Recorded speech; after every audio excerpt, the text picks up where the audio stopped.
ఏదైతే ప్రజాపాలనలో ఉన్నాం, ప్రజాపాలనలో ప్రతి ఒక్కరికి న్యాయం జరుగుతుందని ఆశాభావంతో, దీనికంటే ముందు మనం చూసాము కుటుంబ పాలన, ఫామ్ హౌస్ పాలన, లేకపోతే కేసీఆర్ గారి అహంకారమైనటువంటి పాలనలో ముఖ్యంగా పాలకవర్గం అంటే ప్రజలు ఎన్నుకున్న పాలకవర్గాన్ని అంటే కింది స్థాయి సర్పంచ్లు ఎంతో మంది ఆత్మహత్యలు చేసుకున్నారు. దాదాపు నాకు తెలిసి ఒక 35 పైగా సర్పంచ్లు ఆత్మహత్యలు చేసుకున్నారు. కొంతమంది సర్పంచ్లు అయితే సెల్ఫీ వీడియోలు తీసుకొని నేను కేవలం కేసీఆర్ గారి వల్లనే చనిపోతున్నా అని చెప్పేసి ఎంతో మంది చెప్పడం చేశారు. ఇంకొంతమంది అయితే ఆటోలు నడుపుకున్నారు. ఇంకొంతమంది అయితే డబ్బులు తెచ్చుకున్న డబ్బులకి వడ్డీ కట్టలేక పిల్లలతో సహా రోడ్ల మీదకి వచ్చి పనులు చేసుకున్నారు. కాబట్టి ఏదైతే తెలంగాణ స్టేట్ ఫైనాన్స్ కమిషన్ గత 30 నెలల నుంచి సర్పంచ్లకు బకాయిలు ఇవ్వకపోవడం, వారు తెచ్చుకున్నటువంటి అప్పులను కనీసం వడ్డీ కూడా కట్టలేని పరిస్థితిలో ఉన్నారు సర్పంచ్లు ఈరోజు. కానీ రేపు ఫిబ్రవరి 1వ తారీఖు వరకు వాళ్ళ సర్పంచ్ల పదవీ కాలం అయిపోతుండటంతో సర్పంచ్లు ఆందోళనకరంగా ఉన్నారు.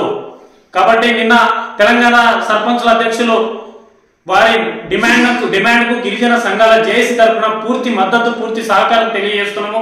తక్షణమే పంచాయతీరాజ్ శాఖ మంత్రివర్యులు గౌరవనీయులు సీతక్క గారు, ఎందుకంటే అదే కింది స్థాయి వర్గం నుంచి వచ్చిన ఒక పంచాయతీరాజ్ శాఖ మంత్రిగా అయ్యారు.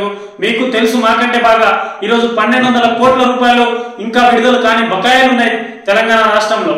ఈరోజు సర్పంచ్లు ఆదుకోవాలి, లేకపోతే సర్పంచ్లను వెంటనే సర్పంచ్లు పాలన, ఎందుకంటే ఈరోజు ప్రజలు ఎన్నుకున్న పాలక వర్గాన్ని కాదనకుండా ప్రత్యేకంగా అధికారులను తెచ్చి పాలన కొనసాగించడం ఇదంతా సరైన పద్ధతి కాదు. ఎందుకంటే ప్రజలు ఓట్లు వేస్తే, ప్రజలు కోరుకొని ప్రజలు వారి ఊరికి సర్పంచ్ గా ఎంచుకున్నారు. కాబట్టి మీరేదో కొత్త ఆఫీసర్లు నియమించడం ఇది సరైన పద్ధతి కాదు. కావాలంటే మా సర్పంచుల పాలనని తెలంగాణ రాష్ట్రంలో 12,000 సర్పంచ్లను వాళ్ళ కాల పరిమితిని జూలై వరకు పెంచండి, ఎలక్షన్లు వచ్చే వరకు పెంచండి, ఏం కాదు. కానీ ప్రత్యేకంగా వచ్చి అధికారులను పాలన చేయడం అనేది కరెక్ట్ కాదు.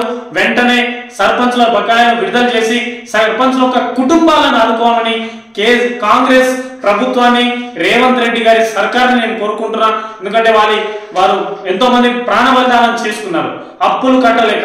కాబట్టి ప్రజాపాలన, రేవంత్ రెడ్డి గారి సర్కార్, ఇంద్రమ్మ గారి సర్కార్, సోనియమ్మ గారి సర్కార్ను ఆదుకుంటారని చెప్పేసి మనస్ఫూర్తిగా కోరుకుంటున్నా.